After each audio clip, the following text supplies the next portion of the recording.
নমস্কার, কেমন আছেন সবাই? আশা করছি সবাই অনেক ভালো আছেন।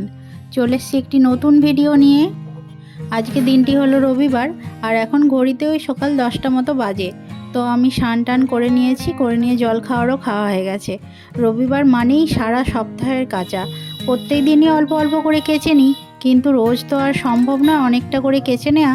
তাই কিছু না কিছু জমেই যায়, আর সেটা সপ্তাহের শেষে এসে বেশ অনেকটাই কাচতে হয়। তাই রবিবার হলেও রবিবার দিন সকালবেলাই উঠতে হয়। উঠে সাবান কাচাগুলো আগে করে নিই, বাদবাকি কাজ তারপর হয়। তো আজকে সাবান কাচা হয়ে গেছে আর জল খাওয়ারও খাওয়া হয়ে গেছে। আর এখন আমি চলে এসেছি রান্নাঘরে। আমাদের রবিবার দিন মোটামুটি বাঁধা ধরাই মেনু হয়। যেমন নিরামিষ তরকারি হয় একটা কি দুটো, আর এদিকে আঁশের মধ্যে হয় মাংস।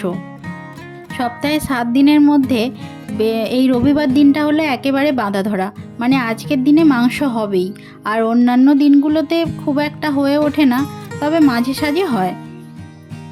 তো চলুন, আজকে আমি এখন করে নিচ্ছি নোটে শাক ভাজা। আগে আরও দুটো তরকারি করেছিলাম, সেগুলো আমার কমপ্লিট হয়ে গেছে। এখন আমি শাক ভাজাটা চাপিয়ে দিয়েছি।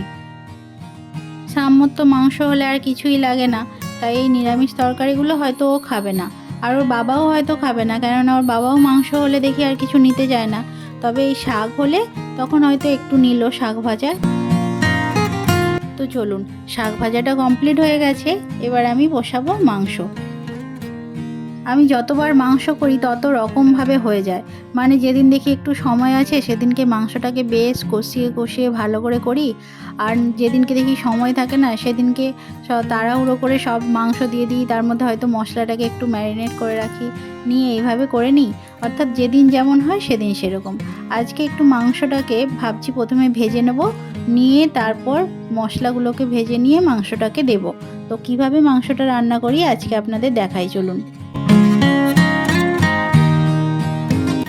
প্রথমেই আমি কড়াতে একটু অল্প পরিমাণ তেল নিয়ে মাংসটাকে অল্প করে ভেজে নিচ্ছি।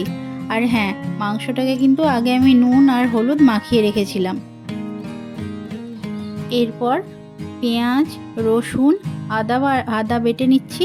আর এদিকে টমেটো, কাঁচা লঙ্কা, যা যা মশলা লাগবে সেইগুলো রেডি করে নিচ্ছি।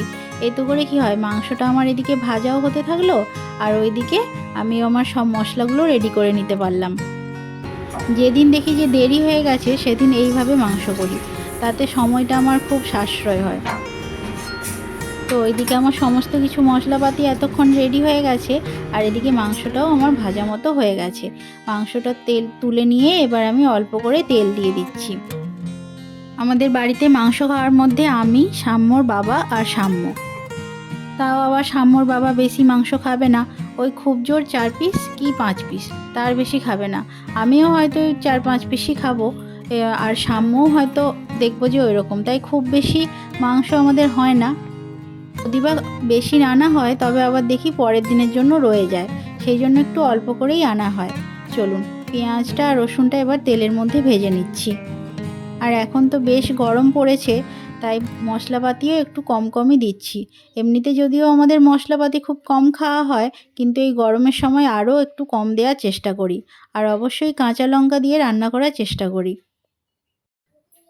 পেঁয়াজ আর রসুনটা যখন অল্প অল্প ভাজা হয়ে যাবে, তখন এর মধ্যে আমি দিয়ে দেবো পরিমাণ মতো নুন, হলুদ, টমেটো, আর দিয়ে দেবো আদা বাটা। হ্যাঁ, ধনে জিরে গুঁড়ো আমি অল্প করে একটু দিই।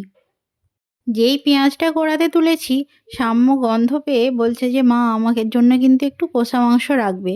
ওর এটাতেই আনন্দ, এই যে কষা মাংস খাবে, ওটাতেই ওর মানে ওটা না হলে মনে হয় যেন ওর মাংস খাওয়া কমপ্লিট হলো না। আর আমারও বেশ ভালো লাগে। এখানে বিয়ে হয়ে আসার পর এখানে যেহেতু কেউ কষা মাংস খায় না, আমিও আস্তে আস্তে খাওয়া ভুলে গেছিলাম। ওই মাংস হলে একসাথে সবার সাথে বসে তখন খেতাম। তারপর এখন আস্তে আস্তে সাম্য বড় হওয়ার পর সাম্যর সাথে সাথে আবার আমার সেই আগের দিনটাই ফিরে এসেছে। মানে আগের মতো বেশ ভালো, আমাকেও ভালো লাগে এই কষা মাংস কিন্তু খেতে। নাহলে আগে তো খাওয়াই হতো না। এই মাংস রান্না করতে করতে আমি যে কতবার হাত ধুচ্ছি তার ঠিক নেই। আসলে কি বলুন তো, আমাদের সমস্ত মশলা থেকে মানে যাবতীয় যা আছে কোনোটাতেই কিন্তু পেঁয়াজ ঠেকানো হয় না। তাই পেঁয়াজ দিয়ে বা যখন আঁশের কোনো জিনিস রান্না করা হয় তখন এতবার হাত ধুতে হয় যেন মনে হয় দূর বাবা, এই হাত ধুয়ে ধুয়ে এত রান্না করার থেকে তার থেকে না করাই ভালো। কিন্তু এইভাবেই যেহেতু হয়ে আসছে আর মাও যেহেতু আঁশ খায় না, তো মোটামুটি এখন অভ্যেস হয়ে গেছে। আগে আমার এই কথাটাই মনে হতো যে এতবার করে হাত ধোয়ার থেকে তার থেকে না খাওয়াই ভালো। তো চলুন, আমি একটা করে ওই জন্য মশলা দিচ্ছি আর একবার করে কিন্তু হাত ধুয়ে নিচ্ছি। যদি কড়ার মধ্যে বা কোনো কারণে ওভেনের মধ্যে হাত লেগে যায়, তবে অবশ্যই হাতটা একবার ধুয়ে নিয়ে তারপর আবার মশলাতে হাত দিচ্ছি বা অন্য কোনো জিনিসে হাত দিচ্ছি। আচ্ছা, কাদের কাদের বাড়িতে এই রকমের নিয়ম আছে একটু কমেন্ট করে জানাবেন তো। আমি কিন্তু কম বেশি এগুলোর সাথে মোটামুটি অভ্যস্ত, কেননা যখন আমি মামা বাড়িতে থাকতাম তখন এই ধরনের মামা বাড়িতে এই ধরনের নিয়ম ছিল। আর আমার যেহেতু ছোটোবেলাটা মামা বাড়িতেই কেটেছে, তো এইচএস পর্যন্ত তো ওখানেই ছিলাম, ধরো ওই 18 বছর পর্যন্ত। তো সেই জন্য আমার ওইগুলো দেখে দেখে অভ্যস্ত হয়ে গেছে। তারপর বাড়ি আসার পর, অর্থাৎ আমাদের নিজেদের বাড়িতে, সেখানে আবার এগুলো অত মানা হতো না। তো তারপর ওখানে থাকার পর দেখতাম যে আমার এই অভ্যেসটা আবার চেঞ্জ হয়ে গেছে। তখন আর এত কিছু মানতাম না। আবার বিয়ের পর দেখছি এখানেও এইসব মানা হয়। তো সেই জন্য আস্তে আস্তে আবার চেঞ্জ হয়ে গেছে, যে আবার আস্তে আস্তে কিন্তু এগুলোর সাথে আমি মানিয়ে নিয়েছি। তাই প্রথম প্রথম যে অসুবিধাটা হতো এখন কিন্তু আর হয় না। আপনাদের সাথে কথা বলতে বলতে আমার মশলাটা পুরোপুরি কষানো হয়ে গেছে। এবার মাংসটা দিয়ে আমি 10 মিনিট মতো চাপা দিয়ে রাখবো। তারপর অল্প জল দিয়ে ফুটিয়ে নিয়ে কিন্তু আমার মাংসটা নামিয়ে নেব। মাংসটা কিন্তু একেবারেই সেদ্ধ হয়ে গেছে, ওই যখন ভেজেছিলাম না তখনই কিন্তু মাংসটা সেদ্ধ হয়ে গেছে। তো মাংসটা হয়ে গেলে ওটা নামিয়ে রেখে আমি এবার একটু বেরোবো, কেননা আজকে রবিবার দিন সাম্যর গানের ক্লাস থাকে, তো সেইখানেই যাব। ওদিকে সাম্যর বাবা স্নান করিয়ে দিয়েছে আর আমারও মোটামুটি রান্না কমপ্লিট। আর এবার সব কিছু কমপ্লিট করে আমি রেডি হয়ে গেছি ওকে গানের ক্লাসে নিয়ে যাওয়া বলে। কিন্তু তার আগে ওকে দেখলাম স্নান করালো, ও মনে হয় ওইখানে ওই বারান্দায় খেলছে। একবার যাই গিয়ে দেখি কি করছে।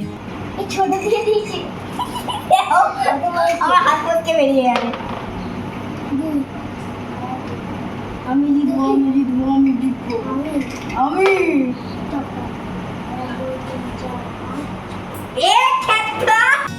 ঠিক যা ভেবেছি, এইখানে দেখুন এই বারান্দায় খেলা করছে।